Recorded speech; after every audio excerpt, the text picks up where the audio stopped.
سلامونه ملګرو ښه راغلاست. پام وکړئ دې ساعت څو وروستیو بیړنیو خبرونو ته چې بل هفته زموږ تر لاسه راورسېدل. ویان دا دی څه پخوانی خرکار قمر جاوید بړوا ته چې د هغه په تېر عمر کې څومره د کلیوالو چرګې او د جوماتونو څخه د بوټانو غلا کړې او شاباسي ورکړل شو.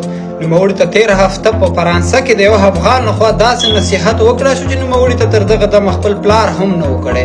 نوموړي د دغه نصیحت په مقابل کې لکه کوني سترګې ټیټې اچولې وې. بلخوا د مټکور ګروپ بنسټګر حاجي خان خراب نوموړی افغان د دې میاشتې اتل ونوموه او نوموړی د یو میډال لایق وبله.